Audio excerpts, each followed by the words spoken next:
देखो सरला बहू, मैंने तो अपनी तरफ से तुम्हें तुम्हारे घर की सारी मान मर्यादा समझाई थी और मेरे भाई किशोरी ने भी तुम्हें बहू नहीं बेटी माना था।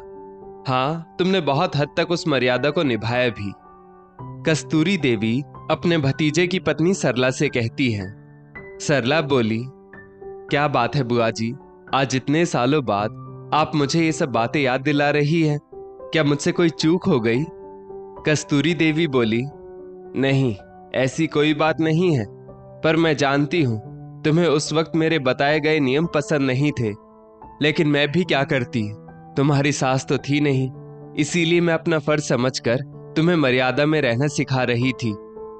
सरला बोली, हाँ बुआ जी, मैं जानती हूं, पर मैंने तो कभी शिकायत भी नहीं की, फिर भी आप ये सब क्यों कह रही हैं? कस्तूरी देवी बोली, अब जब तुम अपने घर में बहू लाने वाली हो तो कुछ सोच समझकर कदम उठाना। बहुत सी औरतों को लगता है कि जो आज़ादी हमें हमारे ससुराल में नहीं मिली हम अपनी बहू को देंगे, पर इतना याद रखो, कुछ बहुएं उस आज़ादी का फायदा भी उठाती हैं। अपनी बात कहकर कस्तूरी देवी इधर उधर सब इंतजाम देखने लगी। दरअसल सरला जी के बेटे सुरेश की शादी हो रही थी और उनकी बुआ कस्तूरी देवी सरला जी को उनका जमाना याद दिला रही थी। बुआ जी की बातों को सुनकर सरला जी उस वक्त में खो गई जब वो ब्याह कर उस घर में आई थी। कस्तूरी देवी सरला की साड़ी पहनने में मदद कर रही थी। वो सरला को सिर पर पल्लू रखने की हिदायत देते हुए बोली, देख बहू, तेरी सास नहीं है, इसलिए कह रही हूं कि बहुओं को हमेशा मर्यादा में रहना चाहिए। अब मेरी दोनों बहुओं को देखो, हमेशा पल्लू लिए रहती हैं। सरला चुपचाप हाँ में सिर हिला रही थी। तभी सरला के ससुर किशोरी बाबू दरवाजे के पास खड़े होकर बोले, अरे जीजी, रहने दो ना, बच्ची है, साड़ी पहन रही है वही बड़ी बात है, और घूंघट में कहीं गिर गिरा गई तो?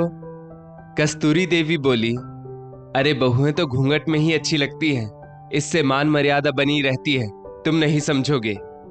किशोरी बाबू बोले, नहीं जीजी, रहने दो, मेरी बहू तो बिना घूंघट के ही अच्छी है। कस्तूरी देवी बोली, अच्छा चल ठीक है, तेरी बहू है तो मैं क्या ही बोलूं, पर साड़ी तो इसे पहननी ही पड़ेगी। क्यों बहू, थोड़ा सा हमारा भी मान रखोगी ना? समय बीतता गया। सरला का बहुत मन करता था सूट पहनने का, पर पहन नहीं पाती थी क्योंकि शुरू से ही नहीं पहना था, तो अब ससुर जी के सामने पहनने में उसे भी झिझक होती थी। 2 साल बाद सरला के यहाँ बेटे सुरेश का जन्म हुआ। किशोरी बाबू बहुत खुश थे कि उनके खानदान का नाम आगे बढ़ाने वाला आ गया, पर यह खुशी वो ज्यादा दिन देख नहीं पाए और उनका देहांत हो गया। तब सरला ने हिम्मत से अपने परिवार को संभाला। अचानक सरला जी को अपने पति मोहन जी की आवाज सुनाई पड़ी, सरला, किन ख्यालों में डूबी हो? सरला जी यादों से बाहर आई और बोली, आज बुआ जी की सोच को याद करके हंसी आ रही है। मोहन जी बोले, क्यों, ऐसा क्या याद आ गया? सरला जी बोली, कुछ बूढ़ी औरतें वाकई बदलना नहीं चाहती, पर मैंने तो सोच लिया है कि मैं अपनी बहू को बिल्कुल बेटी बनाकर रखूंगी, उसे हर वो आजादी दूंगी जिसे कभी मैं खुद जीना चाहती थी।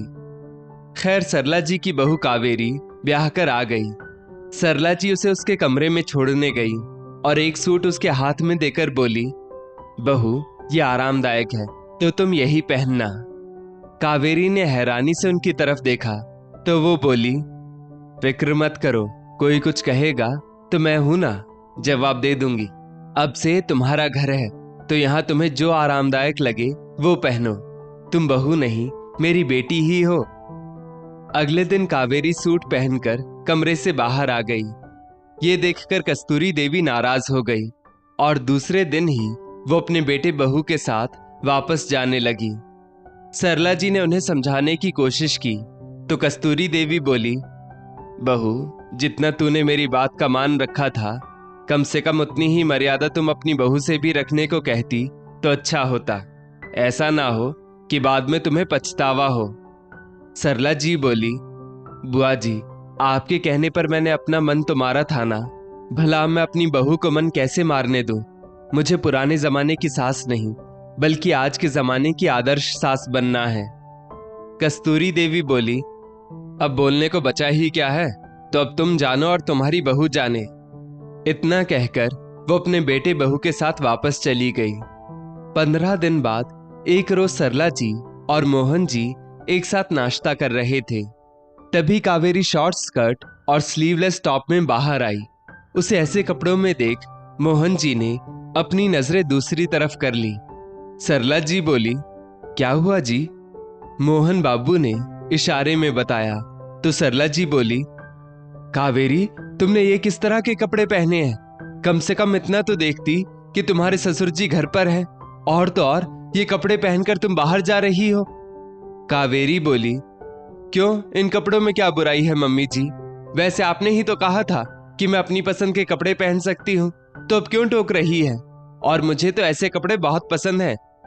सरला जी बोली, हाँ बहू, मैंने तुम्हें तुम्हारी पसंद के कपड़े पहनने को कहा था, पर मुझे ये नहीं पता था कि तुम्हें इस तरह के कपड़े पसंद हैं।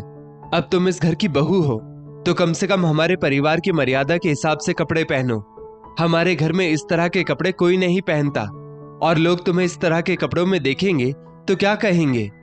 कावेरी ढीठ होकर बोली, मम्मी जी, मुझे लोगों की फिक्र नहीं है।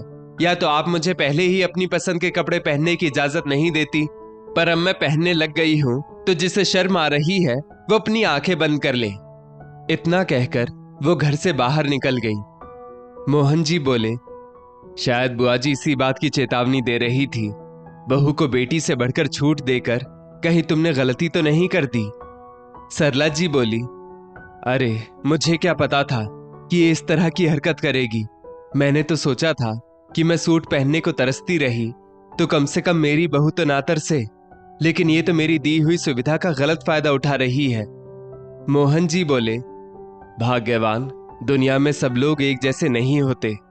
कुछ लोग अपनी मर्यादा समझते हैं, पर कुछ लोग उसी मर्यादा को ताक पर रखकर निकल जाते हैं। अब तुम जानो कि तुम अपनी बहू को कैसे समझाओगी। इतना कहकर वो बाहर चले गए। सरला जी माथा पकड़कर बैठ गई। फिर कुछ सोचकर उन्होंने शाम में अपने बेटे सुरेश से इस बारे में बात की। सुरेश ने कावेरी को समझाना चाहा तो कावेरी बोली, तुम्हारी माँ ने ही तो कहा था। इतने में घर का माहौल बिगड़ गया। हार कर सरला जी ने कावेरी के मम्मी पापा से बात की और उन्हें घर बुलाया और सारी बात बताई। कावेरी के मम्मी पापा को यकीन नहीं हुआ। उसकी माँ कविता जी बोली, पर कावेरी घर में कभी इस तरह के कपड़े नहीं पहनती थी, या यूं कहे कि हमारे घर में इस तरह के कपड़े पहनने की इजाजत नहीं थी। शाम को जब कावेरी घर आई तो उसे उन कपड़ों में देखकर उसके मम्मी पापा हैरान रह गए। वहीं कावेरी से भी कुछ कहते नहीं बना। कावेरी के पापा कपिल जी बोले, वाह बेटा, तू तो ससुराल में बहुत अच्छे से इज्जत उतार रही है हमारी। ऐसे कौन से हाई फाई खानदान से आई हो जो इस तरह के कपड़े पहनकर बाहर गई थी? तेरे ससुराल वाले भी हमारी तरह मध्यम वर्गीय लोग हैं, तो कम से कम मान मर्यादा वाले तो कपड़े पहनती। कविता जी बोली, अरे तेरे ससुराल में तुझे इतनी सुविधा मिली और तुम इस तरह के कपड़े पहनकर इन लोगों को शर्मिंदा कर रही हो। कपिल जी बोले, तुम तो अपना ससुराल खुद ही बिगाड़ने पर तुली हो। याद रखो, अगर ससुराल बिगाड़कर घर आई तो हमारे घर में तुम्हारे लिए कोई जगह नहीं होगी। कविता जी बोली, अब खड़ी खड़ी देख क्या रही हो, जाकर ढंग के कपड़े पहन कर आओ। कावेरी चुपचाप अपने कमरे में गई और कपड़े चेंज करके आई। कविता जी और कपिल जी अपनी बेटी को समझाकर वापस चले गए। सरला जी बोली, बहू, मैं इसे तुम्हारी पहली और आखिरी गलती समझकर माफ कर रही हूं। अगर इसके बाद तुमने ऐसी हरकत की तो मजबूरन मैं तुम्हें घूंघट लेने का आदेश दूंगी। वो दिन और आज का दिन कावेरी ने फिर वैसी हरकत कभी नहीं की, क्योंकि वो जानती थी अगर वो सास की दी हुई छूट का फायदा उठाएगी तो नुकसान उसे ही होगा, क्योंकि तब उसका पति भी उसका साथ नहीं देगा। दोस्तों, इस स्टोरी को लेकर आपकी क्या राय है, नीचे कमेंट करके जरूर बताइएगा। और ऐसी ही और भी बेहतरीन वीडियोस के लिए हमारा पेज जरूर फॉलो करें। धन्यवाद।